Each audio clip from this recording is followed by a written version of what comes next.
आइए आज की इस इंटरेस्टिंग वीडियो में ये समझने की कोशिश करते हैं कि कुछ लोगों का सवाल हो सकता है कि एंग्जायटी से बाहर आने में कितना टाइम लगता है।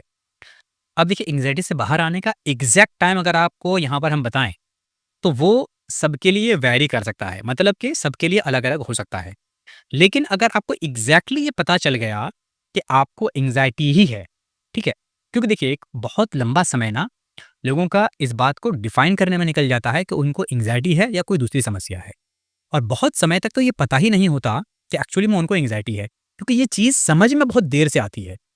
सबसे पहले क्या होता है कि जब किसी को एंग्जायटी होती है तो उसको डायरेक्टली कोई सिम्पटम आना शुरू नहीं होता। बहुत बार लोगों को डायरेक्टली पैनिक अटैक आ जाते हैं, लेकिन बहुत बार क्या होता है कि आपको हल्के-हल्के लेवल पे ना एंग्जायटी सिम्पटम्स दिख रहे होते हैं, लेकिन आप उनको इग्नोर करते हैं। पता ही नहीं होता ना कि एक्चुअली में ये एंग्जायटी की वजह से भी हो सकता है। जैसे कई बार क्या होता है, आपको बहुत ज़्यादा गैस बनने लग गया, तो आप उसको नॉर्मली ये नहीं समझोगे कि कोई एंग्जायटी की वजह से भी गैस बन सकता है, क्योंकि बहुत सारे लोगों को लगता है कि एंग्जायटी की वजह से क्या गैस बनेगा। अब इसमें एक एक लूप है, गैस की वजह से एंग्जायटी होती है और एंग्जायटी की वजह से गैस बन सकता है। तो मतलब होगा क्या कि ये एक चीज़ की वजह से दूसरी चीज़ हो रही है, दूसरी की वजह से फिर वही चीज़ हो रही है। एंग्जायटी की वजह से गैस बन रहा है और फिर जब गैस ज़्यादा बनेगा फिर एंग्जायटी होगी। तो ये साइकिल चलता रहता है, पता नहीं चलता। तो ये हो सकता है, इसी वजह से लोगों को पता नहीं चल पाता।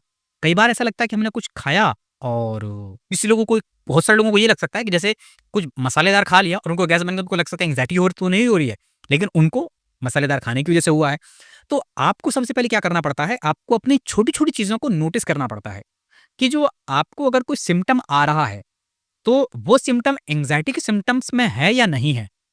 अच्छा, अब यहाँ पर अगर एग्ज़ैक्टली बात करें कि एंग्जायटी के क्या सिम्पटम्स होते हैं, तो एंग्जायटी के सिम्पटम्स को आप काउंट ही मत करो, सबसे बेटर ऑप्शन तो ये है। क्योंकि एंग्जायटी का एक्चुअली में कोई ख़ास सिम्पटम नहीं है। एंग्जायटी का हर वो सिम्पटम एंग्जायटी का सिम्पटम बन जाता है, जिससे आपको डर लगने लगे। ये मैं आपको अपनी पर्सनल वो बता रहा हूँ कि अगर आपको कोई बोल दे कि भई इस बीमारी से ऐसा हो जाता है, आपको कल से उससे डर लगने लगेगा। एंग्जायटी में सबसे बड़ा मेन पॉइंट यही रहता है। अगर आपको कोई बोल देगा ना कि ये वाली बीमारी है, इससे ऐसा हो जाता है, आपको वो बीमारी का डर लगने लगेगा। ये होता है हेल्थ एंग्जायटी। हेल्थ एंग्जायटी में ज़्यादातर ये समस्या होती है। अच्छा, अब एंग्जायटी की भी अलग-अलग कैटेगरीज़ हैं। ऐसा नहीं है कि हर किसी को हेल्थ से रिलेटेड डर हो। बहुत सारे लोगों को जिनको हेल्थ एंग्जायटी होती है, दुनिया की कुछ भी हो जाए फिर, उनको कोई डर नहीं लगेगा।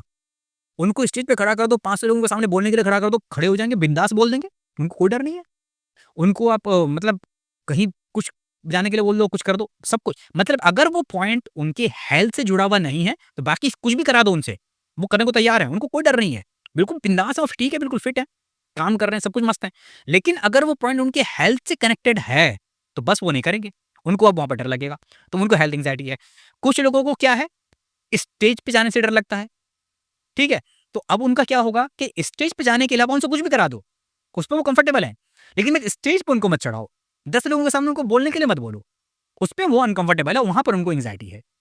तो अलग-अलग टाइप की एंग्जायटी सबको होती है। तो अलग-अलग टाइप की अगर एंग्जायटी है, तो पहले वो कन्फर्म करना पड़ेगा एंग्जायटी किस टाइप की है और किस पॉइंट से वो एंग्जायटी ट्रिगर हो रही है।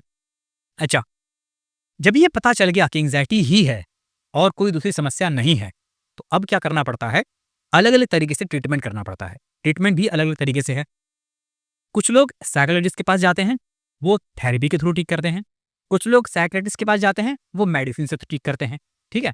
और कुछ लोगों की एंग्जायटी ऐसी भी होती है, जो नॉर्मल अगर एक अच्छी गाइडेंस मिल जाए, तो उससे भी वो ठीक हो जाते हैं। जैसे कि मान लो किसी को बहुत ज़्यादा एंग्जायटी नहीं है, लेकिन अगर वो ठीक-ठाक लेवल की गाइडेंस ले ले, जैसे कि कई ब्रीथिंग एक्सरसाइज़ वगैरह हो गई, टेक्निक्स वगैरह हो गई, ये सब चीज़ें अगर वो सीखे टाइम से, तो इन सब चीज़ों से भी वो ठीक हो सकता है। तो ये सारी चीज़ें हो गई। अब यहाँ पर कौन कितने समय में ठीक होता है, अगर हम इस पॉइंट पे क्लियरली बात करें, तो ये समझिए कि अगर किसी को एंग्जायटी बहुत ही सीवियर लेवल की है, तो उसको साल, 2 साल, 3 साल भी दवाई उसकी चल सकती है। इसमें कोई वो नहीं है। और किसी-किसी की दवाई जो है पूरी लाइफ टाइम भी चलती है। ये भी जो हमारे साइकियाट्रिस्ट थे उन्होंने ये भी बताया कि अब पूरी स साल लाइफ भी उनकी दवाई चलती है। हाँ, वो अलग होता है कि उनकी जो डोज़ है, वो एक मेंटेनेंस डोज़ पे आ जाते हैं। एक डोज़ होती है कि जैसे आप किसी को एंग्जायटी शुरू हुई है, तो उनको दवाई दी जाती है और वो दवाई ले रहे होते हैं। फिर एक टाइम पर आता है कि दवाई उनकी क्वांट मतलब जो प्रिस्क्राइब वो होती है, वो एमजी वो कम करते हैं, थोड़ा-सा दवाई की डोज़ कम करते हैं और फिर डोज़ कम करने के बाद थोड़ी-सी और कम करते हैं, फिर धीरे-धीरे दवाई बंद कर देते हैं। और कुछ लोगों की क्या होती है, एक सर्टेन लेवल पे आके वो दवाई मेंटेनेंस हो जाती है और उनको वो दवाई चाहिए होती है, तो वो दवाई उनकी कंटिन्यू चलती रहती है। और कुछ लोगों की जो है जैसे कि महीने 6 महीने पे भी एंग्ज़ायटी पूरी तरीके से उनकी सही हो जाती है, वो बाहर आ जाते हैं। मगर मैं अपनी बात बताऊँ, मुझे जब तक पता नहीं था तब तक मुझे पता नहीं चला कि एंग्ज़ायटी है, नहीं है, तो मैं काफ़ी दिन तक परेशान रहा। लेकिन जब मुझे पता चल गया कि एक्चुअली में मुझे एंग्ज़ायटी है, तो मुझे 1 से डेढ़ महीना शायद लगा था, उससे बाहर आने में। मैं कई स मतलब साल भर तो समझ लो, साल डेढ़ साल तकरीबन मुझे तो बड़ा खतरनाक टाइप का रहा। उससे पहले मुझे ओसीडी वगैरह भी थी, तो ओसीडी वगैरह भी था और एंग्ज़ायटी भी फिर हो गई, तो वो भी चलता रहा। लेकिन जब मुझे पता चल गया और मैंने प्रॉपर इलाज कराया, तो कुछ ही टाइम में बाहर आ गया। और जब मैं साइकियाट्रिस्ट के पास गया वापस, तो उन्होंने मुझे बोला कि आप पूरी तरीके से ठीक हो चुके हो, बिल्कुल आप ठीक हो। तो ये अच्छी चीज़ है कि आपको टाइम से पता चल जाए। अगर आपको टाइम से पता चल गया है, तो आपको देर नहीं करना चाहिए कभी भी किसी चीज़ के ट्रीटमेंट करने में। क्योंकि देखिए, जिस तरीके से आपको फ़ीवर वगैरह होता है, आप उसका ट्रीटमेंट कराते हो ना टाइम से, तो वैसे ही आपको इसका भी ट्रीटमेंट करा लेना चाहिए। ये नहीं सोचना चाहिए कि ठीक है, अभी देखेंगे, कल देखेंगे, परसों देखेंगे। ये धीरे-धीरे ना क्या होता है कि आपके मन में तो रहता ही है और आप इससे ट्रिगर हो रहे होते हो। इसलिए बेटर है कि आप इसका ट्रीटमेंट कराओ, ट्रीटमेंट करा के जल्दी से ठीक हो जाओ। हाँ, ये सबके लिए अलग-अलग होता है। कोई 6 महीने में ठीक हो जाता है, कोई साल भर में ठीक हो जाता है। डिपेंड करता है कि वो कैसे एनवायरनमेंट में रह रहा है, डिपेंड करता है कि वो अपने आप पर कितना कंट्रोल रख पाता है, डिपेंड करता है कि वो किस तरीके की गाइडेंस में है। ये सब चीज़ें भी बहुत ज़्यादा मैटर करती हैं। तो उम्मीद है कि आपको ये समझ में आया होगा कि एंग्ज़ायटी सब किसी के लिए हर किसी के ठीक होने के लिए अलग-अलग टाइप के मतलब टाइम ड्यूरेशन हो सकते हैं।